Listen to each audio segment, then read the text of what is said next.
Naam, ahlan wa sahlan. Hii leo tumemtembelea Abubakar Mkumbuka, mjasiriamali ambaye ana kampuni ya Kombani Homes, kampuni ambayo inashughulikia masuala ya ardhi.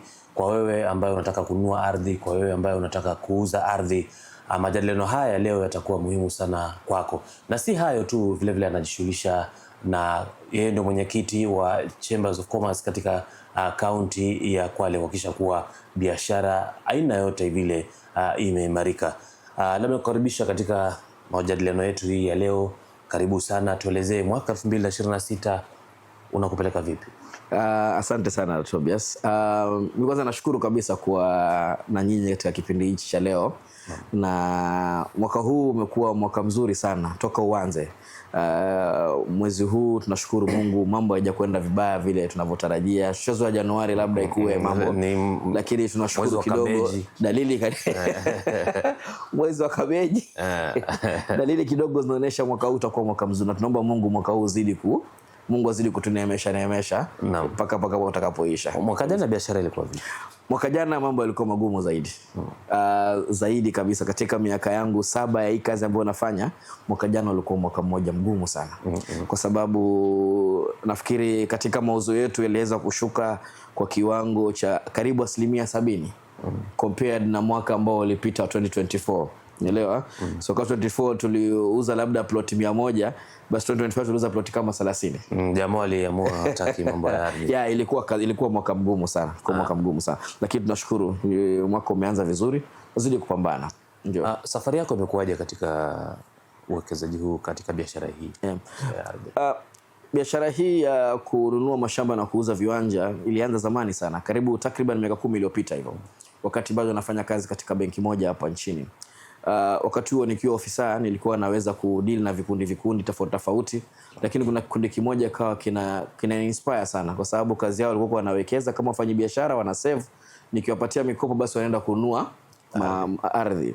Sasa kawaida vile vikundi tunaziita a group of investment, a group of individuals with the same investment ideas. Wengi wao kwa wananunua mashamba. Then nikadhani yale mashamba wananunua labda kwa wao wenyewe kujiwekea labda kwa familia zao na kila kitu. Mara baada ya mbili wamefungua kampuni, mara wanaanza kuuza mashamba pia wao. Na nikiwa pale kama ofisa basi ikawa naweza kuwa support ili waweze kujiongeza. Na mpaka tunavyoongea saa hizi wao ni watu ambao wameniinspire sana, kwa sababu ni moja zile kampuni ambazo zinafanya vizuri sana za kuuza mashamba. Nashukuru sana. Nilikuwa katika moja ya watu ambao tunaweza kuona safari yao ikianza. Wao wameniinspire sana. Wakati nikifanya kazi zangu katika benki, na mimi nikajiona kwamba kwa nini nisiweze kupata idea kutoka kwao na kila kitu. Basi ile idea na mimi nikachukua, na wao wakanishika mkono kuweza kunipatia mawazo mawili matatu hapa na pale vile, mpaka saa hizi niko hapa hivi. Haijakuwa safari rahisi. Hiyo sikudanganyi. Hakuna mfanyabiashara ambaye ana zaidi ya miaka 3-4 hata amekuwa na safari rahisi. Sababu kwa watu wengi ukitaja swala la ardhi, na ukiangalia wawekezaji wa kibinafsi, private investors, watu wanavunjiwa. Kuna mashamba labda utanunua na ishanunuliwa na kabisa. Kuna watu wanaweka uoga sana kabisa. Biashara ya kununua mashamba na kuuza viwanja, kwanza kabisa inahitaji uwe na moyo jasiri sana. Inahitaji kwanza uwe na mkakamavu, bila hivyo utoboi. Tumeona kampuni nyingi zimefunguliwa, wanafanya kidogo, wanapatikana matatizo madogo wanabidi wanafunga. Kwa sababu kesi za mashamba ni kesi nzito sana. Watu tunafanya matani sana. Naambia kesi yako ni ngumu kama kesi ya shamba. Inahitaji uangalifu zaidi, kwa sababu ukitaka kusucceed katika mashamba basi pale unaponunua you must get everything right. Pale unapoanza tu, ukipata kitu chochote tu kina shida kidogo, achana hiyo kitu. Tafuta kitu nyingine ambayo inaweza kukupatia usingizi vizuri zaidi. Hatujasema kwamba safari imekuwa nyepesi. Sababu kuna wengine, kuna habari ambazo pia nimesikia, sijui kuna uchawi unahusika. Ukienda kama Mombasa, kuna baadhi ya mijengo naambiwa wenyewe walinunua, lakini sababu walidhulumu watu hawaji, ama usiku kunanyesha. Hizo ni story, kwa sababu katika uwekezaji wowote lazima ufanye due diligence yako vizuri toka mwanzo, unaelewa? Na kuna watu ambao wanapata pesa za ghafla. Na saa hizi labda tumeona msimu wa kampeni umeingia, kila kitu. Kwa hiyo utashika pesa nyingi za haraka, alafu mtu anakimbilia kwenda kuwekeza kitu bila kufanya utafiti vizuri. Sasa kama umeenda kununua nyumba haraka mbio, uyaiangalia kama imetengezwa vipi, hujafanya uchunguzi, alafu ikianza kuvuja uwezi keti hapo ikusaidii tena. Ama unaenda kununua mahali alafu unapata hakuna njia kufika hapo hivyo, hutakuwa na ile raha ya kwenda kuingia pale mahali kuishi. Unaona tu nimeweka pesa chaikae tu hapo, nitakuja uza baadaye, acha nifanye shughuli nyingine. Kuna hizo kasumba za kwamba sijui kuna mtu amefanywa uchawi ama nini, ama vitanda vinaingizwa havipiti kwa mlango. Kaida majengo ya kisasa furniture zinatengezea ndani ya nyumba, unaelewa? Kama kitanda, makochi na kila kitu akuta peleka parts zile zifungwe ndani. Lakini kitanda kitanda kikubwa kiingie 6x6, mtu anasema ni uchawi ule. Ni kazi ngumu sana hiyo. Kwa hivyo nafikiri ni taswira tu watu ambao wako nayo ambao ni potofu. Ukitaka kuwekeza anza kuanzia mwanzo. Kama ni nyumba, make sure kila kitu kiko sawa. Kwanza angalia njia ya kufika, kila kitu, ujenzi kama umetumiwa sawa. Hapo usije ukasema nimepatiwa nyumba inanyesha usiku mzima nyumba, ama dari kuna paka na nini, nimerogwa na kila kitu. Hiyo ni taasubi ambazo kidogo zimepitwa na wakati. Naam, ndio nimetaka pia utuelezee kuhusiana na labda process tu kwa mtu ambaye anataka kununua ardhi. Hajawahi nunua ardhi, ni mara ya kwanza. Tuelezee zile stage vile zinaenda kuanzia mwanzo hadi mwisho. Kwa mtu ambaye anataka kununua ardhi kwa mara ya kwanza, kitu cha kwanza kabisa nitashauri mtu aende aone ile ardhi. Unajua ukitaka kununua kitu chochote lazima uende kuona. Unajua watu wengi siku hizi tumezoea online delivery na kila kitu. Kwa mashamba hakuna cha online delivery. Kwa ground mambo yanakuwa tofauti. Kwa mashamba hakuna online delivery kabisa. Uwe sema tunataka shamba kupitia Glovo ama nini, iende hivyo. Lazima uende uone ardhi. Uende uone kitu gani unataka na kila kitu. Then ukishaona sasa ndio uangalie mfuko wako, je, unaweza? Unaelewa? Mfuko kama unaweza sasa pale vile basi uko na interest na hiyo sehemu, sasa ndio unaingia mchakato mzima sasa wa kuchunguza, wa due diligence, wa kuhakikisha shamba na pia ujue iko sawa. Labda ardhi hiyo unataka kuifanyia kabisa. Kila mtu ana malengo yake ya ardhi, ataka kulima, ataka kujenga, ataka kuweka tu kwa sababu familia ya baadaye na kila kitu. Kuna madini. Historia ya madini imeshika moto sana. Historia ya madini tutakuja ongea siku nyingine. Kabisa utaiongea. Hiyo unajua sasa ni hot topic kabisa hiyo. Naona viongozi wanazidi kupambana nayo. Singependa kuijadili sana vile mambo madini sasa hizi, kwa sababu inaweza kupinga upande fulani hivi ama ikaunga mkono upande fulani hivi, kaleta image ambayo sio ambayo ipo kabisa. Kila mtu ana right yake, kila mtu ana shamba yake. Kama shamba yako yana madini, usiuze, ngoja madini yako evaluated, usonge mbele. Hivyo ndo ndashauri tu kwa sasa. Kwa hivyo ukishatoka kuangalia shamba, akisha kwanza unajua una deal na nani. Unajua wengi wetu kwenye tumezoea kuona title deed ndio shamba na kila kitu. Lakini kwanza jua nani anakuuzia. Unaelewa? Ukijua nani anakuuzia sasa, then mwambie nisaidie na karatasi ya shamba. Unaelewa? Mara nyingi ukienda kununua shamba, ukija kwetu sisi tutakupatia title deed ya ile plot ambayo ipo. Lakini ukienda kununua shamba kwa watu wengine, mara nyingi unaweza pata labda ni mother title. Ni unataka kisehemu lakini title deed ni ile shamba kubwa. Ile shamba kubwa. Labda ni mtoto ndiye anataka kuuza. Kabisa. Ukishapata title deed ile, basi nenda ufanye search. Search kwenda kufanya kwa registry pale vile ni kitu ya siku 2 siku 3. Unaweza pata ile search. So ukishapata search itakuonyesha kwamba nani ndo mmiliki wa ardhi halali. Na ile shamba ambayo unataka kununua ujue ukubwa wake ni kiasi gani. Unajua unaweza kuwa wataka eka 2, title uliopatiwa ni eka 1. Unaelewa? Sasa title uliko nao kweli, lakini hailingani na ile sehemu unayotaka wewe. Kwa hivyo ukishapata title ya eka 5, unataka robo eka, unajua kweli hii iko hapa ndani. Sasa pili, hakikisha yule anayekuuzia unamuona, unaelewa? Na kama muone basi ako na wakili wake, unaelewa? Ama agent ambaye amekuwa authorized kuweza kurepresent. Basi ukishapata hiyo katasi hivyo, then kitu cha pili kabisa ama cha tatu, basi utafute surveyor. Tunaita surveyor Kiswahili. Au serikali au binafsi. Ningeshauri kabisa wa serikali. Wa serikali. Lakini kama surveyor umeshafanya naye kazi hapo nyuma, mnaelewana kila kitu, basi unatafuta surveyor yote ndio kuhakikishia tu kwamba kweli ile sehemu unayotaka ndio hii na title deed ndio hii. Na pale unapotaka basi barabara yake kwa sehemu fulani mpaka mahali fulani. Unajua unaweza katiwa sehemu alafu ukapata kumbe ule iko kwa shamba kwa, lakini umepatiwa mahali pa barabara. Ama ni makaburi. Yeah, exactly. So surveyor ni muhimu sana aje kuangalia pale vile, kuambia kweli sehemu unataka ni sehemu nzuri kabisa na barabara inakuja hapa hivi, tunaweza kata barabara tukafika hapa, ama achana na hii sehemu, mwambie kupatia sehemu nyingine. Kwa hivyo ni muhimu sana upate surveyor ambaye anaweza kukushauri pale vile. So surveyor akishakwambia kila kitu kiko sawa, kwamba unaweza kusonga mbele, basi unaweza kutafuta wakili, na tunasema advocate of the high court. Kuna mawakili wengine huku ambao wanajiita mawakili, wanafanyia mawakili kazi. Nimeona kuna mawakili ambao wanajaribu kujiita mawakili na si mawakili. Tafuta advocate of the high court ambaye anaweza kurepresent vizuri na kuangalia interest zako.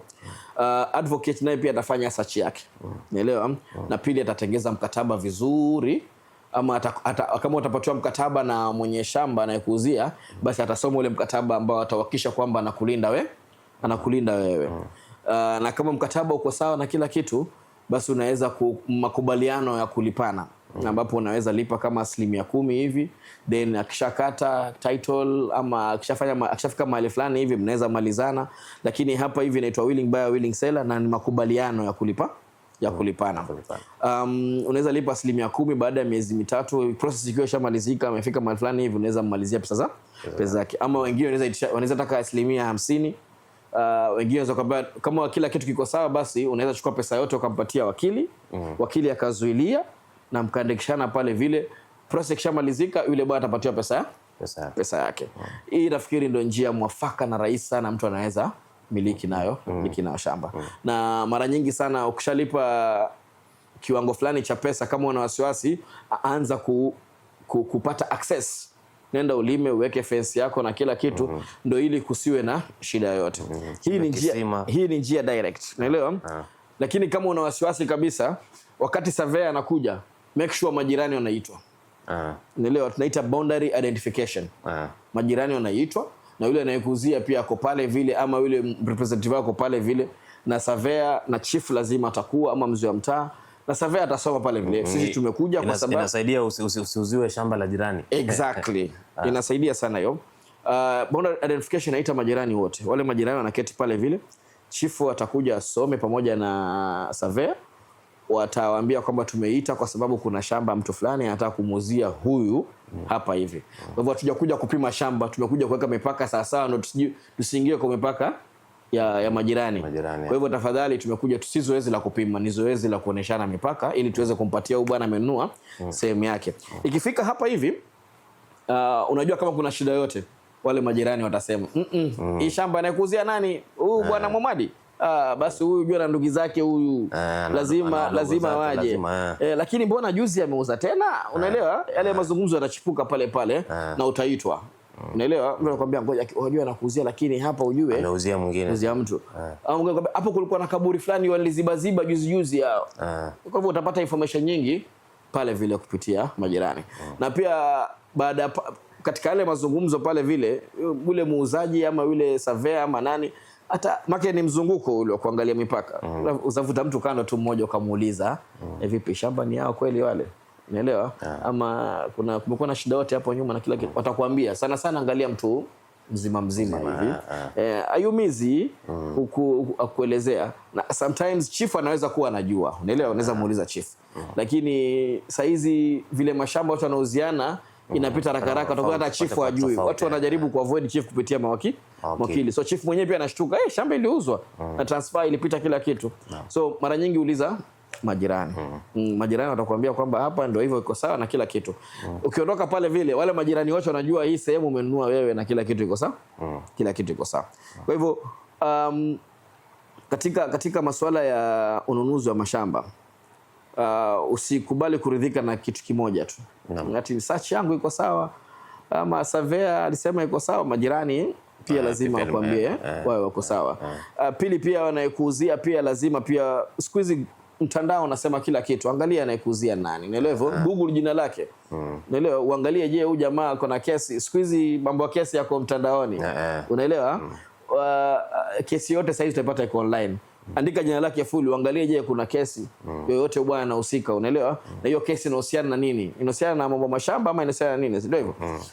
ni muhimu sana kujua na deal na nani. Naam. Ukishapata good clearance kila mahali, ndio unaweza fanya biashara bila wasio. Bila wasiwasi. Unaelewa? Kabisa. Na ikiwa utanunua ndio, lakini baadaye ije ijulikane kuwa hauko peke yako, na ni shamba moja mmeuziwa watu kama watatu. Basi kwanza kabisa inafaa nao hapa hivi na watengeza documents from the word go. Na document ya kwanza kabisa lazima ufanye search. So ukitumia njia hiyo sasa utakuta gharama shamba inapanda zaidi. Sana siku mwenye shamba kwa wewe unainunua, before ununue ile shamba utakuta karibu 200,000 imeondoka. Na inazidisha gharama ya shamba kwa sababu lazima uapply ile search, uweke document yako, unaelewa?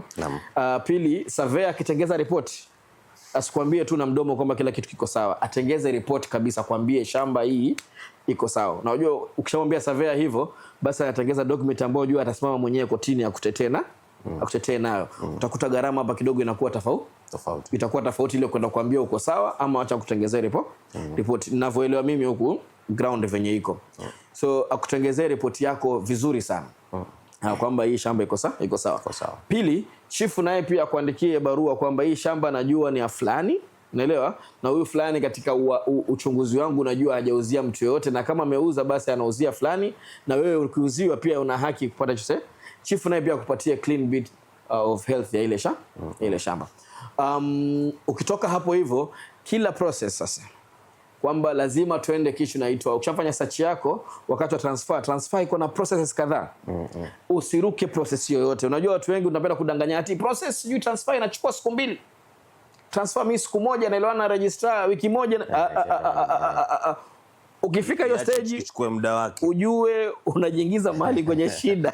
Kuna mtu anataka kuharakisha mambo. Exactly. Ile kuharakisha maneno kwa shamba, there is no hurry in buying land. Let it, wacha ichukue process yake. Unaelewa? Kwa hivyo apply search yako, acha ngoja siku 3 itoke. Search ya siku moja mara nyingi jaribu kuavoid. Unaelewa hivyo? Because tunalindwa na sheria zile za registry kwamba siku moja mpaka siku 3 inaweza toka search.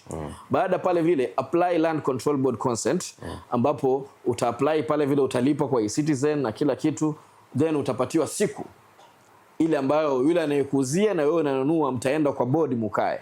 Kwa mfano hapa Kwale mara nyingi sana utakuta kila Jumatano kuna land control board consent.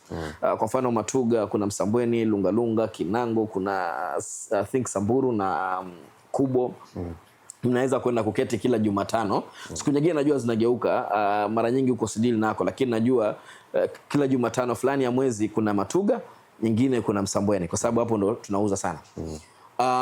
Nenda pale vile kwa land control board consent. Mutaketi pale vile, watasikizwa wengine pia, wewe uende uweze kusikizwa. Naomba kushika simu ya wakili wangu. Naam. Wakili. Hello. Hi Lea. Hi, how are you? Talk to me. Okay.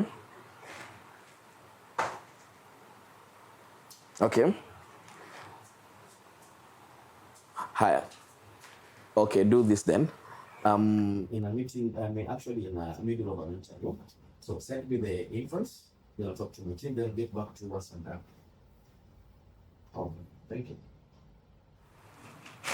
Kama hivyo ukishughulika na mambo ya ardhi lazima mawakili kila wakati. Lazima hiyo. Sababu swali langu pia ambalo nataka kuuliza, bila shaka una biashara hii inahusiana na wenyeji. Sema wenyeji inamaanisha Kenya. Kabisa. Na kuna watu wa nje foreigners, sababu tutoka eneo ambalo kuna utalii sana. Kabisa. Na sijui kama ni kweli ama kuna awali kulikuwa na sheria kuwa mtu wa nje hawezi miliki 100% ya ardhi. Kabisa. Sijui kama bado hiyo ni kweli. Na sijui mnashughulika vipi na swala hilo na mambo ya lease. Wacha nitakuelezea. Nataka nimalize hii process ndio mtu asiruke. Naam. Process yoyote ndio ili asije akasema akiwa na kesi baadaye au amefuata sheria hiyo na mtu fulani. Kabisa. So land control board consent lazima uende pale vile, na ule anayekuzia ununua pale vile. Then kuna watu wameketi pale vile ambapo wanaongozwa na assistant county commissioner. Kaida huwa ndio mwenyekiti nafikiri hapo wa hilo jopo. Then wataulizwa pale, unauza, mmelipana na kila kitu. Uko sawa, wewe umeuza, wewe ndio mwenyewe na kila kitu. So mazungumzo yanaendelea pale vile, na ule anakuzia, ule anauzia. Ikishapita pale vile, then unapatiwa ile ruhusa, it's a consent. Ukishapata ruhusa, it's a document which unaiweka. So baada ya search umeapply hiyo, lipa kila kitu. Usiache kulipa, weka receipt zako kila kitu. Ukishalipa wacha nitaongea nao baadaye hao. So ukishalipa, ukishatoka hapo hivyo, nenda fanya valuation sasa. Valuation, ile shamba itakaguliwa. Kama ina miti itakaguliwa kabisa na utaambiwa kabisa hii shamba bana thamani yake ni kiasi hichi. Hiyo ni report kabisa unatengezewa. Ukishatengezewa unaenda tena kwa land register office, unafanyiwa assessment uweze kulipa kitu inaitwa stamp duty. Ukishafanya hivyo unapatiwa assessment, unaambiwa shamba yako bana thamani yake ni 1,000,000, tafadhali lipa stamp duty kiasi hichi. Unapatiwa details pale vile, unalipa vizuri. Tuna system siku hizi sasa Kenya inaitwa Ardhi Sasa. Kwa hivyo unaingia pale vile na kuprompt, unalipa vizuri. Ukishalipa hivyo, so documents zako zote uko nazo. Uko na search na uko na transfer copies ambazo umesainiwa, ambazo zimeweka picha, uko na consent, uko na valuation na uko na stamp duty na title yako original. Unachukua una submit land register. Pale pia unalipa registration. Ukishalipa hapo sasa, document inaingia ndani registry. Kuna vitu vingi vinapitia huko ndani. Sijui typing of the title deed, green card update, franking, mpaka ifike kwa register. Hii green card si ile ya kwenda Ulaya. Katika mashamba pia tuko na green card. Kwa hivyo pale vile nako unapigiwa stamp yako na register na kuwekea sign, anakupea title na other document including land consent. Ile consent unapatiwa kopi yako na transfer unapatiwa kopi yako. So at this moment umepitia all the processes and you have every proof. So ikifika baadaye kwamba kulikuwa kuna maneno yeleweke, si ndio hivyo? Then wewe ikiwa hujapita ukuruka process yote, wewe ndio mmiliki halali wa ile shamba. Siko umenipata? Nakupata. Wewe ndio mmiliki halali. Lakini kama unaruka process yote, then mahakama inaweza kuamua kwamba wewe kupitia process ambayo iko sawa. Kwa hivyo wewe si mmiliki halali wa ile shamba. Na pia mahakama ilisema, nafikiri katika maamuzi ya juzi, kwamba jukumu la kufanya uchunguzi na kila kitu liko kwenye mnunuzi. Jukumu lako wewe ufanye nini? Uweze kuangalia. Unaelewa? Usiseme kwamba mimi sikupatiwa hivi na vile. Ukiruka sehemu yote, mahakama inaweza kubatili umiliki wa ile shamba, inarudi kwa mwenyewe ama yule ambaye anastahili.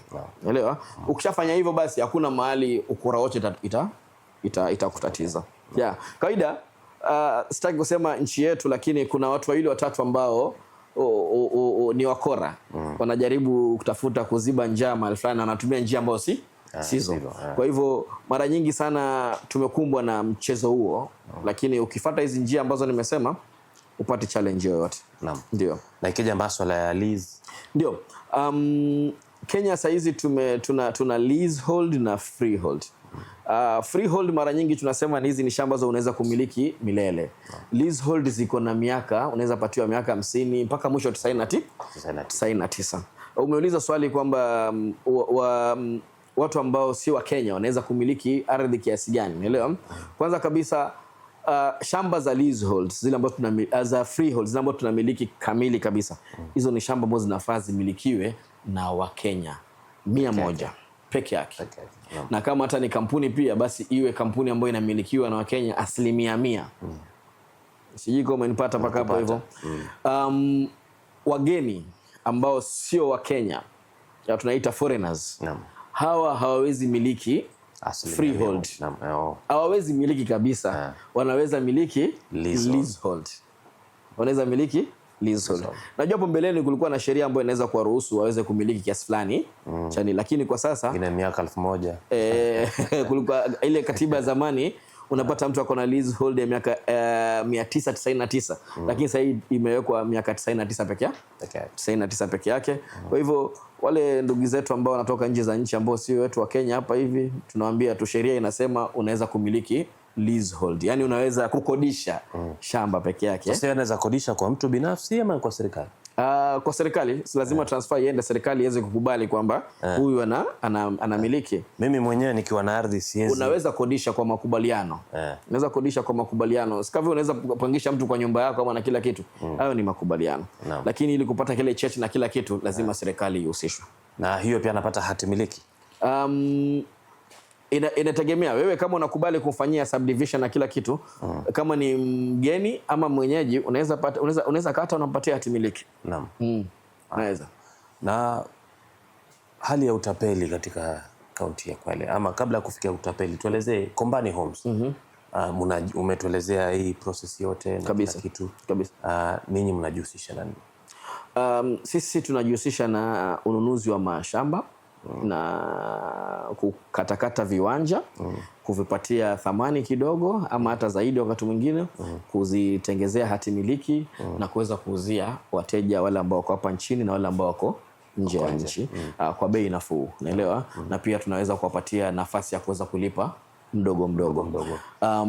Vile vile pia tumeweza kushirikiana na watu tofauti katika biashara hii ya uuzaji mashamba.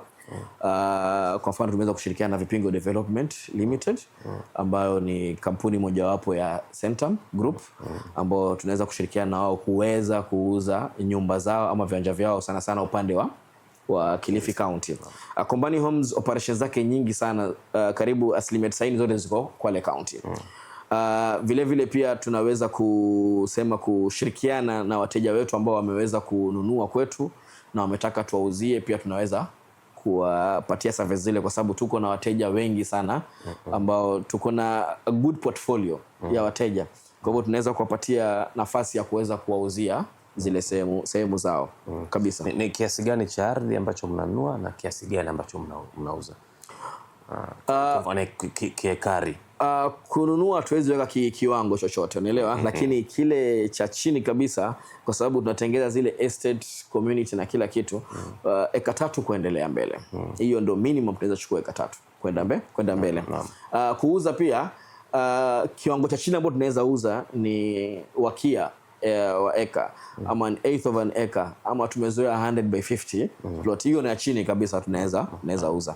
Lakini kuanzia hapo unaweza uza robo, eka 1, eka 2, 3 kulingana vile mteja anataka. Ndio. Ukanda wa Pwani uko tofauti na labda maeneo mengine. Kabisa. Kwa mfano utapata katika kaunti moja kuna ardhi ambayo iko karibu na fukwe na beach, kuna ardhi iko karibu na mlimani kabisa, sababu bei inakuwa yote ni tofauti kabisa. Na hapa Kwale kuna sehemu kuna mtu atakwambia kule usiguse kabisa. Atakwambia kule ardhi ya huko ni moto sana kabisa. Kuua itakufanya nini? Kabisa. Sijui kama mnakumbana pia na haya. Hiyo ni kweli kabisa. Kuna sehemu ambayo hata mimi nitaweza kuambia tu wateja wangu usitafute ardhi hapo. Unaelewa? Unaweza pata kweli mambo iko sawa, ukafanya kila kitu iko sawa, kila kitu, lakini chances za wewe kuweza kudhulumika ama kupoteza pesa ziko juu sana. Siwezi sema kwa sababu hapa hivi, lakini mtu kwa anatafuta pasi nitamwambia tu hapo usiende pale vile. Ardhi mahali popote pale vile ni kitu ambayo ni ya thamani. Sehemu yoyote ile. Iwe karibu na ufuo, iwe mbali na ufuo, iwe karibu na barabara, iwe mbali na barabara, ardhi ni kitu ambayo ni ya thamani, kwa sababu ndio hiyo, hakuna nyingine. Kwa hivyo pakitumika hapo hivyo, hakuna pengine ambako kunaweza patikana ardhi. Kwa hivyo mahali ambako panakuwa sana ama mahali ambako kumekuwa develop sana, mara nyingi hapo hivyo akisha kwamba wanafanya uchunguzi zaidi. Hata kama ni kampuni na kuuzia, mbali na kufanya uchunguzi wote huu, ndio hivyo, anza pia kufanya uchunguzi wa hiyo kampuni. Kwa sababu tumeona vituko sana huku kwetu. Hiyo kampuni pia ifanyie uchunguzi wako. Usifanye search tu ya title peke yake na majirani na kila kitu. Hata hiyo kampuni pia ifanyie uchunguzi. Nenda uangalie, je, iko registered kweli? Unaelewa? Je, wamiliki wa hiyo kampuni ni kina nani? Au wamiliki je ni kina nani pia? Unaelewa? Ina umuhimu sana uangalie vitu hivyo.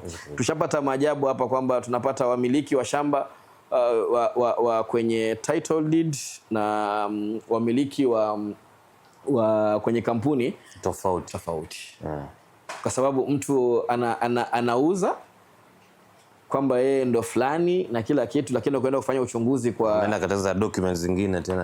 Ukaenda kufanya uchunguzi kwa company registry, unapata director sio hao. Umenipata? Unaona hapo ni hasara unapata.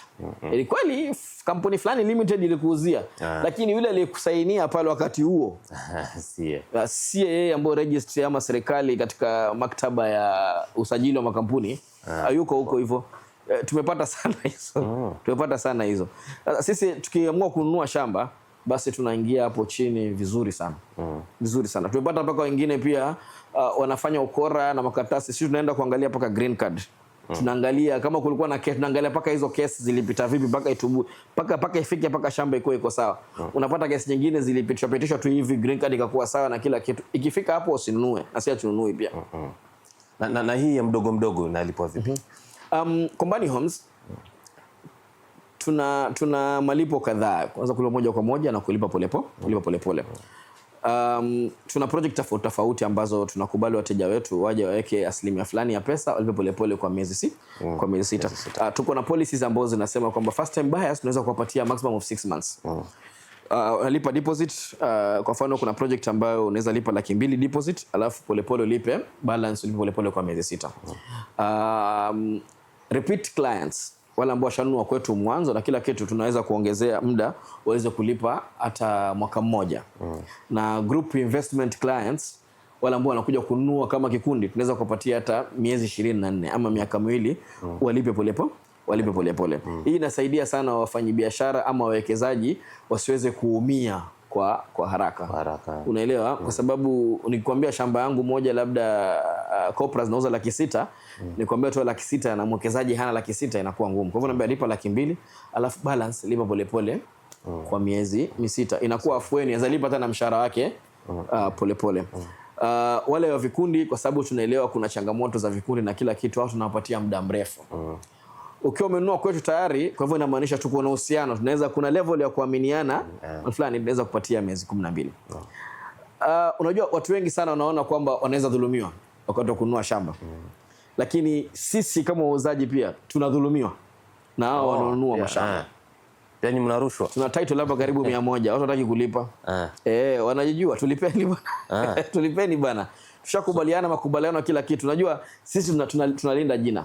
So mtu anakuja analipa kidogo na kila kitu. Lakini alafu unajua ardhi ni tofauti na gari. Wengine kama ni gari mtu ataenda atairegesha. Kabisa. Kuna mtu mnakubaliana vizuri hapa hivi, mnaweka mkataba vizuri na kila kitu kwamba ikifika 75% nifanyie transfer ni kumalizia 25%. Unafanya hivyo alafu mtu anakupatia mambo mengi na pida miaka 2-3 hapa mjamaliza kulipana. Na sisi kama Kombani Homes tuna avoid sana hizi makesi conflict na kila kitu. Inabidi tuwe wanyonge kidogo, tutulie, kwa sababu tumeshikilia shamba, mara tuingie tena gharama kwenda kuweka caution kule vile usifanye kitu yoyote. Kuna watu ambao mtu anakuja ukishamtumia tu title kidogo tu hivi anakulipa 50%, alafu mwambie title yako imetoka, ndio hii, shika copy, ndio hii hapa hivi, anakuambia sana tafutia pesa, kumbe yeye anaenda kuuza tena kabla hata amalize kulipa. Anaenda kuuza kwa bei juu, kwa sababu sisi auze ndio achukue kiasi sasa akurudishie wewe kulipe profit. Kwa sababu sisi tunauza ploti kwa bei nafuu, ploti ambayo thamani yake iko juu. Mali kama kuna sehemu inaitwa Golini Heights, sasa tunauza 900,000. Hiyo sehemu thamani ya hiyo sehemu ni 1.5 Sababu ndio nilikuwa nikuja kwa hilo swali ngule sehemu saizi. Unaelewa? Hot cake katika Golini tunauza 900,000, lakini thamani ya hiyo sehemu ni 1.5 100 by 50. Sasa ikiwa sisi tumekuuzia 900,000, umekuja hapo mimi nalipa 500,000, ndio title deed, mshahara leo mimi nakumalizia. So kwa sababu mara nyingi tuna deal na wateja tuelewana hivyo na hivyo maelewano, tunafanyia hivyo. Baada hapo hivyo, baada ya dakika 2 title deed anapata, anakuambia nakutafutia pesa na kuletea. Kumbe yeye anafuta mteja aende auze 1.5 akuletee balance yako, yeye ametengeza pesa amekuwa mwanabiashara. Kwa hivyo pia sisi tunapata watu ambao lakini pia sisi tumejenjaruka, na sisi tumeweka mikataba ambayo ni mizito kidogo na mawakili wetu wanafanya kazi zaidi. Nafikiri wale ambao wamejaribu kudefault pia wao wanapambana na mawakili wetu kando kule vile. Waweza kupambana na sisi moja kwa moja, kwa sababu tunalinda jina letu, kupambana na mawakili wetu. Kwa hivyo pia sisi tuna hofu ya kuibiwa. Maana huo ni utapeli. Na nasikia wezi wa mashamba si lazima elimu ya darasa. Wengi utapata hata hajasoma lakini ni mjanja sana. Anajua kabisa Kombani Homes anauza mali fulani bei ya kutupa. Kwa hivyo nitakwenda nitoe pesa kidogo na mbia niuze, si ndio hivyo, ili nitengeze pesa. Unapata kabisa umeketi hapo na mwana mteja amekuja, unajua basi leo nimekuja kulipwa. Kumbe amekuja na mteja wake pia. Oh. Ili mteja umwambie mteja wake kweli shamba yake tuko nao sisi tutamdai hapa hivi. Unajua vile watu wanavuziana magari ya bank. Mtu anakuzia gari na kwambia hii gari inadaiwa na benki. Na benki. Kwa hivyo unaenda benki uhakikishe kwamba unalipa hii utapata gari. Sasa watu wanafanya hivyo pia kwa mashamba. Unamlipia yeye alafu kumbe huko hajamaliza kulipa. Kwa mashamba msifanye hivyo. Acha mtu amalize kulipa ndo akuuzie kwa sababu mtu amiliki hiyo shamba moja kwa moja. Kabisa. Eneo gani katika kaunti ya Kwale ambapo kuna visa hivi sana ambapo utaonya labda watu wasinunue huko ardhi? Kwa sasa siwezi sema, unaelewa? Kwa sababu ya malengo ya kibiashara siwezi sema ni wapi ambapo mtu asiweze kwenda kununua, unaelewa? Kumbuka mimi pia ndo mwenyekiti wa wafanyabiashara ili jimbo letu la Kwale, unaelewa?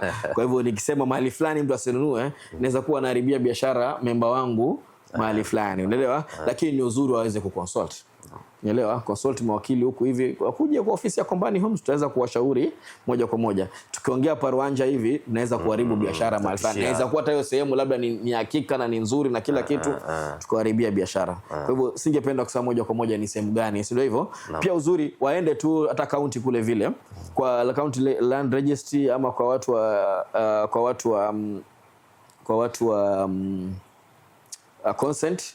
Utaweza kuambiwa tu ni sehemu gani zimefungiwa saa hizi zitolewe consent. Utaambiwa huko atusemi huko mpaka tukae chini tuelewane. Ukienda kufanya search unaambiwa kwa nenda kufanya search hii shamba mwanzo iko na key unlock na kila kitu. Nenda uulize kwa nini na key unlock. Utapata vitu vingi sana hata bila ground. Nenda confirm huko juu kwa sehemu za mashamba za ofisi za mashamba ya serikali. Ndio. Maazimio ya Kombani Homes ni yapi? Na haja tanua mbawa zaidi kwa Kenya yote. Ndio. Mwaka jana tuliweza kuingia chini katika mkataba na wenzetu wa Centum ama Vipingo Development Company kuweza kufungua mbawa zetu kidogo kuangalia je sehemu fulani ya pwani tunaweza kufanya biashara na tunashukuru tumepata muonekano mzuri na kila kitu. Kwa hivyo matumaini yetu kwanza kabisa ni kujikita vizuri hapa Kwale alafu tuweze kufungua mbawa sehemu za Kilifi. Kwa sababu sisi ni watu ambao tunauzia wateja wetu wale wadogo wale, unaelewa? Wadogo. Nataka kuingia Mombasa lakini najua Mombasa hizi imekuwa sehemu ambayo kidogo gharama zake ziko juu sana, unaelewa? Kupata kipande cha ardhi Mombasa zaidi ni Nyali tu. Sehemu zake zinakuwa juu sana. Sisi tunaangalia wale wananchi ambao wanataka kuwekeza saa hizi, unaelewa? First time buyers, unaelewa? Wale ambao pesa zao ni 2 milioni kurudi chini, unaelewa? Ama ikizidi sana kama 3 milioni kwenda mbele basi inakuwa mahali ambako naweza kwenda mbele. Acha nisikize msaidizi wangu. Na bila shaka. Nimsikize anasemaje kwa sababu alikuwa katikati ya namuona kupitia kamera pale vile. Nafikiri ni ujumbe wangu umefika ule.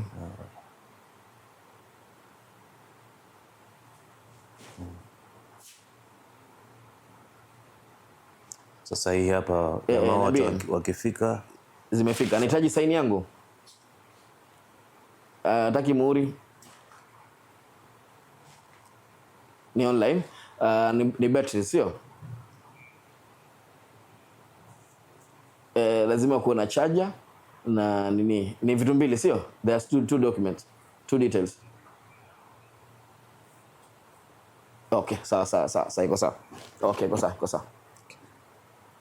Nimerahisisha mawasiliano. Ndio. Sasa tuna azma ya kukua pwani kwa sababu tayari sisi tumeweza kutuzwa mara kadhaa kwa bidii ambayo tunafanya kuuza mashamba. Na hapa pwani hatujisifu lakini tunatambulika kama namba 1 katika kuuza viwanja ambavyo vimeweza pata thamani na kuuza kwa bei sababu nimeona zile tuzo si wewe si kampuni tu bali pia wewe nimeona pia umetajwa kwa kabisa. Nimeanza hii biashara nikiwa mdogo sana na nimekulia hapo hivyo. Kwa hivyo nimeweza kutambulika mara kadhaa kama mfanyabiashara mdogo ama mwekezaji mdogo katika hii nchi. Kwa hivyo tuna azma ya kukua. Tunajiona baada ya miaka 5 kwamba tumeweza kukita mizizi vizuri sana hapa Kwale. Tumeweza kupeana title deed zaidi ya 5,000 ikiwa kila mwaka 1,000 na tuweze kuona wawekezaji wetu wanaketi mahali pao vizuri bila usumbufu. Saizi yao yanaendelea. Tunajigamba kwamba tuliouzia watu wamejenga na wanakaa bila wasiwasi na maisha yao yanaendelea vizuri. Lakini katika miaka 5 inayokuja tunatarajia kwamba hiyo imetapakaa kila mahali na tumeweza kufungua mbawa kwenda mpaka sehemu za Kilifi pale vile. Naam. Ndio. Na swali la social life lakini nitarejelea baadaye, najua wewe tuko timu pinzani. Lakini kidogo tu labda turuke kwa Chambers of Commerce. Ndio. Kama mwenyekiti tuzungumzie kifupi tu kuhusiana na shughuli unayofanya na hali ya biashara katika kaunti ya Kwale. Mimi kama mwenyekiti wa chumba cha kibiashara cha kitaifa tawi la Kwale, nina majukumu mengi sana. Na jukumu moja linahakikisha kwamba wafanyabiashara wa hii county wanapata matunzo ambayo yanafaa ama huduma ambazo zinazofaa. Na biashara kila mahali kidogo imekuwa wasiwasi, sio hata hapa Kwale peke yake, nafikiri nchi nzima. Kwa muda sasa kidogo biashara imekuwa na mshike hapa na pale vile. Na kama mwenyekiti basi jukumu langu kuhakikisha kwamba ninafikisha malalamishi yao kwa serikali ya county na kutumia nguvu yangu kwa serikali ya kitaifa. Biashara bado haijakuwa pale inapotakana kufika. Bado kabisa. Ndio maana kama chumba cha kibiashara tunajaribu kufanya mafunzo, kuwapatia mikopo wafanyabiashara wadogo kwa sababu na imani hao wadogo wakiwa wengi basi biashara itaamka. Na tumefanya mikutano mingi, tumeweza kushirikiana na mashirika tofauti. Hivi tunavyoongea najua kuna mafunzo mahali fulani yanaendelea hapa kwa jimbo letu la Kwale. Hawa wanapata mafunzo ya biashara ile ya msingi, na sana sasa hizi nafikiri kwa miezi 6 hii tumeweza kuzingatia sana kina mama wenye umri wa katika miaka 18 mpaka 35 ili kuwapatia elimu, kwa sababu tukiwapatia hao basi hawa nao watasonga kukuza biashara nyingine za hapo juu na hapo juu na wasonge mbele. Hawa biashara za hapa katikati nao pia kama Chambers of Commerce tumejaribu kukaa chini na county government, tumejaribu kuongea maili matatu na tunazidi kupanga mikakati ambayo tuweze kuwaita tena tukae tuangalie changamoto ziko wapi ndio tuweze kulainisha ili biashara songe mbele. Vile vile kama mwenyekiti pia niko na jukumu la kuleta wawekezaji katika hili jimbo la county. Na katika miaka 2 hii iliyopita nimejaribu sana kuleta wawekezaji ambao wanaweza kuleta viwanda hapa kwa kaunti yetu. Na hivi karibuni tumekuwa na mazungumzo mazuri sana na wawekezaji kutoka nchi ya Uchina, na tunajaribu angalau kuwe na kiwanda kimoja ambacho kinaweza kusaidia wafanyabiashara sana wa sekta ya uchukuzi ya bodaboda na tuktuk. Kwa hivyo katika mchakato wa kuleta tuseme mtambo ama assembly plant ya kuweza kuunganisha hizi pikipiki za stima na tuktuk hapo hivyo ili ziweze kusaidia wachuuzi kwa hili jimbo letu la Kwale na vile vile pia nchi yetu ya Kwale, kwa sababu hizi nadhani pia zitakuwa bei nafuu kuweza kufanya biashara hapa Kwale. Kwa hivyo hilo ni jukumu langu kuhakikisha kwamba hili linafanyika. Na tuko katika mchakato mzuri, tumeleta zile samples na kila kitu. Nafikiri mkipita kwa mitandao mnaweza kuziona zinafanywa zinatestiwa mpaka sasa. Tunaziona hata hapo nje tukiingia, hata tunaweza ziona hapa kwa CCTV. Kabisa. Kwa hivyo tunajaribu kuhakikisha kwamba linawezekana kuleta. Tukifanikiwa hili tunaenda kwa lingine na lingine. Imani yangu ni kwamba ninapotoka katika cheo hichi cha mwenyekiti wa chama cha wafanyabiashara, basi ni kuona kuna mitambo kadhaa imeweza kuwekwa sawa, wafanyabiashara zaidi ya kama 10,000 hivi wale wadogo wamejizatiti na wameketi sawa, kwa sababu tayari wameanza kupatiwa mikopo, wanasonga mbele. Hawa wafanyabiashara katikati na wakubwa basi niweze kuwapatia networking sessions, kuweza kuwapatia nafasi ya weza kujitafutia. Tuna trade mission hizi za kwenda nchi kama Dubai. Nafikiri ukiwa hapa mwanzo ulisikia tulikuwa na wengine ambao walikuwa Dubai ambao wanataka kufanya biashara na watu wetu wa hapa Kwale, wako na spare parts na nini. Kwa hivyo ni jukumu langu mimi kuhakikisha kwamba hawa wanapata exposure, unaelewa, either ya kutoka ama wale kuja kuweza kuhakikisha hapo hivyo. Vile vile ni kuhakikisha tu kuna ushirikiano mzuri wa county na wafanyabiashara, wa national government na wafanyabiashara. Kwa hivyo mimi kama mwenyekiti majukumu yangu ni mengi sana, lakini ikiwa unagusa wafanya biashara basi hilo ni jukumu langu. Hata wewe kama unafanya biashara, mwenyekiti wako ni mimi. Naweza nipa malalamishi yako kwanza biashara. Nione vile tutasaidiana kwa ardhi na biashara. Kabisa. Na kama tukizungumzia na wawekezaji ambao wanaingia sasa, pia vile vile kuna changamoto kidogo kwa wawekezaji ambao ni wa awali. Kwa mfano kwa miaka 2 tu kuna baadhi ya viwanda vimefungwa katika kaunti ya Kwale vimefungwa. Ndio. Kuna kile kiwanda cha viatu, ndio. na kiwanda cha matunda, kabisa. kiwanda cha Moringa kabisa. Lakini wengi wanasema sijui ni ushuru ndio uko juu ama ni kweli kabisa. Hata natafuta mazungumzo na shirika letu la KRA. Unajua rais wetu mpendwa anafanya kila jambo kuweza kuchukua ushuru ili kwa sababu kulipa ushuru ni kujitegemea, unaelewa? Lakini hapa katikati hapa nafikiri kuna matatizo kidogo ya kuweza kufrustrate wawekezaji, unaelewa? Na mwekezaji akishakuwa frustrated, mimi kama mwekezaji pia niko na wenzangu ambao tayari tuko frustrated. Tayari tuko frustrated, unaelewa? Nisema tu tunaelewa venye nchi yetu inavyoenda. Kwa hivyo nataka kutafuta mazungumzo na KRA, tukae nao chini.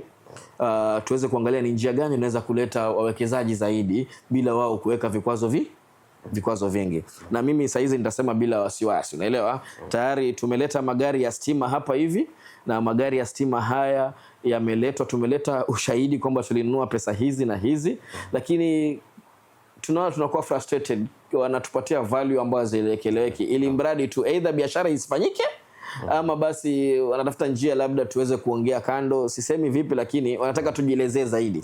Kwa hivyo sita kuongea sana hapa, lakini natafuta kikao chini na wao tuweze kukaa chini tuangalie ni njia gani. Sio mimi peke yangu, lakini hata wawekezaji wengine tayari washaleta malalamishi. Nishakaa chini na akina St Joseph au Romika wakaeleza malalamishi yao venye wanateseka kidogo na kila kitu, lakini mambo mengine ni lazima tubadilishe policies zetu. Lazima tujiweke katika nafasi nzuri ya kuattract wawekezaji. Najua serikali inafanya kila kitu. Tunaongea kuhusu special economic zone. Najua Kwale tayari saa hizo katika mchakato mzuri sana wa kuweka special economic zone huko Mwananyamala. Najua hapo Dongo Kundu kuna special economic zone. Lakini unaona hizi kwa sasa hata mwekezaji akija saa hizi unaona wazi kwamba bado haijakuwa vile inavyotakikana. Kwa mfano ukitoka hapa uende pengine Vipingo Vipingo development wako na special economic zone 2000 acres. Wameipanga vizuri sana. Uende Tatu City special economic zone wameipanga vizuri sana, lakini ukija kwetu bado kidogo haijakuwa vile inavyotaka. Na pili pia najua kuna target ya wale wakubwa kwamba kuna special economic kadhaa hapa nchini, na mwekezaji akienda basi anaelekezwa mahali kwingine kuliko sehemu zile ambazo tunataka. Mwekezaji anaweza kuja na sema nataka kwenda Kwale, unaelewa? Kwa hivyo kama shirika lile linalotoa leseni lazima elezee kwamba huko Kwale kuna Mwananyamala special economic zone na kuna Dongo Kundu ambayo karibu ya special economic zone, waende hapo hivyo. Lakini kwa sababu labda na malengo yake na target yake na kila kitu anaweza mwambia twende Naivasha, twende Tatu City, twende wapi huko, nitakufanyia shamba bei rahisi, nitakufanyia hivi na hivi na hivi rahisi. Kwa hivyo tunapata changamoto hizo bado. Kwa hivyo pia ningependa kuwasihi serikali kwamba waharakishe kutengeza special economic zone zikuwe tayari katika matumizi. Ningependa kuambia rais na Wizara ya Miti kwamba wawekezaji wapo, unaelewa? Na tayari wako frustrated na zile sheria ambazo tumeziweka kupitia sana za ushuru sana. Na najua ili kuavoid ama kupunguza makali mmetwekea special economic zones ambazo zinapunguza zile ushuru ama zimewaive zile ushuru. Lakini kwa sasa bado haziko tayari naona, unaelewa? Huwezi compare Dongo Kundu na Tatu City, unaelewa? Tatu City ukienda leo unalipa leo, yani baada ya siku umeshapata leseni na kila kitu unafanya shughuli zako. Lakini huwezi pata mwekezaji ambaye anataka kiwanda Kwale umwambie aende Tatu City aende afanye kazi, unaelewa? Mwananyamala tunahitaji kuwe tayari, unaelewa? Tunahitaji Dongo Kundu ikiwe operational. Na najua serikali wakiona wawekezaji wanaweza kufanya hivyo. Wawekezaji wako tayari wanataka kufanya Mwananyamala mbele kwa pamoja na maji moto. Sasa maji moto, lakini kuna kitu inaitwa KAIPS, County Aggregated Industrial Park. Hiyo iko karibu na hapo hivyo. Iko hapo. Thamani yake ni karibu nusu bilioni ya kuweza kutengeza pale vile. Na pia tunajaribu kutafuta wawekezaji kupitia county na Chambers of Commerce kupeleka wawekezaji pale ambao wataweza kuwekeza zaidi katika kufanya vitu vinaitwa value additions. Unaelewa? Pale unajua korosho, miogo, tomato, kila kitu ambacho kinazaliwa Kwale kinafaa kipatie value addition pale vile. Kwa hivyo kuna nafasi pale vile ambazo unajua wawekezaji wakienda wakipata sehemu pale vile waweke mitambo na kila kitu, itarahisisha kazi zetu rahisi sana za kuleta wawekezaji hapa nchini. Naam. Ndio. Haya, tupatoka hapo kidogo. Mbona unashabikia Manchester United? Kwa timu zote uliona tu Manchester United. Mimi bana unajua ni millennial bana. Na millennial ile miaka tuliozaliwa hiyo ndio time millennial, lakini Arsenal. Arsenal ilibeba ligi lini? 2004. Kwa hivyo na miaka kama 22. Tunachukua vikombe vinne, wajua hivyo. Unajua Arsenal kawaida. Tunachukua Champions, wakishakuwa juu baada ya muda. Carabao tunachukua FA. Mnaongoza vizuri, mnacheza vizuri. Ule muda umeisha, tuliambiwa Disemba tutashuka. Juzi Manchester wamefungia Manchester City. Hawakutufungia wao. Tukatarajia muweze capitalize on that. Hawakutufungia, mlijifungia nyinyi. Lakini tuliongeza point moja. Hiyo ni point mbili zimepotea. Tofauti ilikuwa ni 6. Sasa ni 7. Lakini wacha niwapongeze Arsenal, mcheza vizuri. Manchester ni timu ambayo mimi nimekuwa nikiiona vizuri sana. Toka wakati za kina Cantona, unaelewa? Tukija wakati wa kina Dwight York na Andrew Cole. Wacha Manchester saizi ya hawa kina Fernandes na kina Maguire. Sisi tunafanya Manchester toka kitambo. Wakati Sir Alex Ferguson anakuwa gwiji wa kuweza kuchukua vikombe mara 3 wa miaka 90 moja kwa moja. Wacha saizi Manchester wanajigamba wamechukua vikombe mara 3 mfululizo. No, tulianza tulikuwa 1990s huko hivyo. Ambapo Ferguson na timu yake wameweza kushinda vizuri, kina Paul Ince, kina Dennis Irwin. Sana mimi nilipenda Manchester wakati wa treble. Ya 1999, unaelewa? Wakati kina Ole Gunnar Solskjaer hapo hivyo wanafanya mambo ya kina David Beckham. Ule wakati wakilipa marefa. Tulipi marefa hapo ulikuwa tunacheza sawa sawa kwa sababu hapo ndio kwa Fergie time yake sawa sawa. Giggs akicheza nusu finali ya FA Cup akichenga kila mtu paka afunge. Hiyo sio kuonga refa anakupatia mpia pasi kwani. Lakini kuna wale wanasema hiyo wakati kulikuwa na VAR. Hivi kombe labda hakuna kitu kama hiyo. Soka ni kama utajiri. Utajiri unajua una shift. Matajiri waliokuwa 1990s saizi utakuta wengi si matajiri. Unaelewa? So wealth ina revolve. Pia nina imani soka pia inazunguka. Alafu pia na devolve. Ndio maana pia nimekuona unashughulika sana na mambo ya soka. Kuna baadhi kuna michuano, timu naona wamevaa jezi imeandikwa Combani Homes. Ndio. Najivunia mimi pia ni rais wa timu yetu pendwa hapa Kwale inaitwa Denmark FC. Timu ambayo imeweza kuweka historia mara kadhaa. Ndio timu ambayo imeweza kufunga washindi wa kihistoria wa Kenya Gor Mahia kuweza kufungwa na timu ambayo iko taya chini kabisa kama Denmark. Na sio ati ni ligi tu, it was a competitive match ambapo tunachuja, ukikufunga tunakutoa. So atuseme kwamba tulipita kibahati, tulioondoa kwa michuano. Tukapata sifa. Kuna mashindano yetu makubwa kabisa hapa Rashid Abdalla Super Cup. Denmark ndio wameweza kushinda kihistoria mara 3. Sasa hizi kuna makala ya 6. Makala matatu hayo Denmark wameweza kuwa washindi. Denmark pia imeweza kupanda ngazi kila mwaka. Kutoka imeanza County League, imeenda Regional League, imeenda Division 2. Division 2 tumepoteza point moja tu kwa Division 1 msimu huu, lakini na imani msimu huu enda Division 1. Division 1. Kwa hivyo nafurahi kujihusisha na talanta kwa hiyo. Hivyo muda wako mwingine unajihusisha na mambo ya talent. Kwa sababu hiyo ndio free time yangu. Unajua sababu ushahudhuria pia ile tournament yangu ya wale watu wafupi. Kabisa shaicheza. Shaicheza sifa najiona ni dwarf bana nacheza. Nishacheza. Kitu yote ambayo inahusisha jamii na michezo mimi napenda sana. Unaelewa? Kwa sababu hii kazi yetu ni kazi ambayo iko na stress. Usidanganyane, kazi ya kuuza mashamba ni kazi iko na stress. Ulali vizuri, ni simu, lazima upange na kila kitu, lazima ufanye uweke kila mtu awe happy. Unaelewa? Uweke kila mtu akue happy. Kuanzia wateja wako, wafanyikazi wako na hata wafuasi wako lazima wakue katika hali nzuri. Unaelewa? Utaki mtu akue na ati. Kwa hivyo unaweza panga mahesabu mengi sana.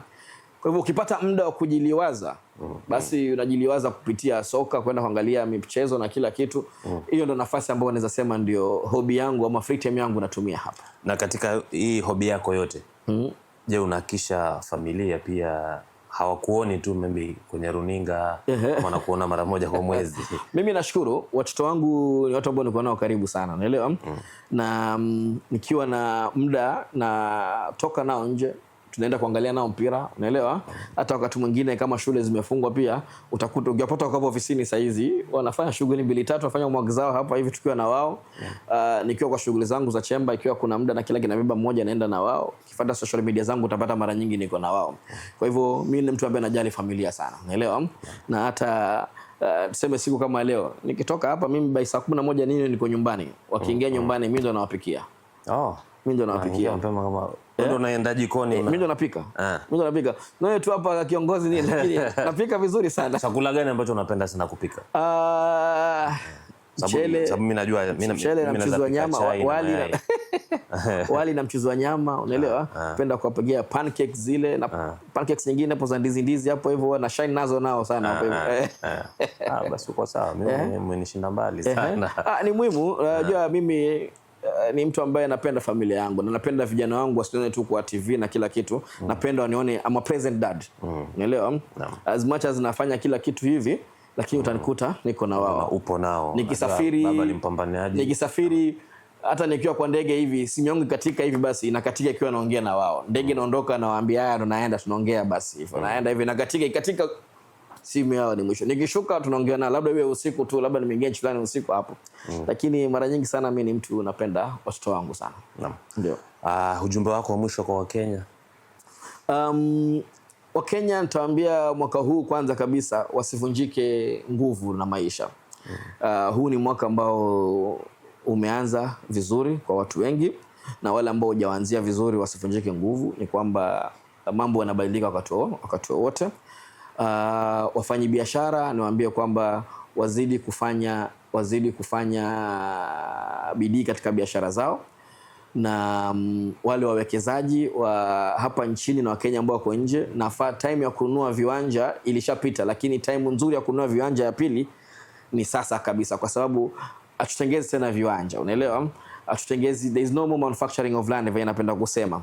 Na labda ukiwa na pesa kidogo, unaona pesa yangu haitoshi, njoo Kombani Homes tunaweza kukujenga pole. Na labda unaona labda hautakuja Kenya sasa, si ndio hivyo? Kuja vizuri ndio kupatia viwanja vile vya mbali vya bei nafuu, ambavyo ukija mwenyewe baada ya miaka 5 unapata pale mahali pamekuwa mji kabisa. Kwa hivyo ningesisitiza tu wa Kenya wazidi kuwekeza, wafanye biashara, wasivunjike tamaa, wazidi kupambana, kwa sababu biashara ni mwenyewe, na consistency na attitude inajenga kila kitu. Kwa jumla wa Kenya tuishi kwa upendo na amani, na vile wale ambao wanapigania siasa, tafadhalini tufanye siasa ambayo ni ya kueleweka. Wala ambao wanafanya, tutaki siasa ya vurugu. Sisi kama wafanya biashara hatutaki vurugu kabisa. Na napenda kuambia hivi, kama wewe unapanga kufanya vurugu kwa siasa ili uharibu biashara, shame on you in advance. Unaelewa? Shame on you. Tunataka kufanya biashara tulishe familia zetu, na kufanya biashara tulipe ushuru tuweze kujitegemea. Tunataka kufanya biashara ili tuweze kukuajiri wewe, tuweze kukupatia mshahara kupitia ushuru ambao tunafanya. Kwa hivyo kama unataka kiti, fanya kampeni zako bila vurugu, fanya kampeni zako bila kuchochea watu. Tunataka kufanya kampeni zako, fanya bila tabu. Sisi tufanye biashara zetu bila tabu. Nataka tukiingia mwaka ujao tunafanya siasa yetu na kura zetu kwa amani na utulivu. Ndasema hivyo kwa sasa. Ujumbe kabambe sana. Na nakushukuru sana kwa asante sana majadiliano yetu ya leo. Kabisa. Na bila shaka mtazamaji wetu amejifunza mengi tu kutokana na mahojiano ambayo tumekuwa nayo kuhusiana na biashara, kuhusiana na ardhi. Na kwa wewe unayetazama vile pia, tununue ardhi, tujenge na tufanye biashara. Shukrani.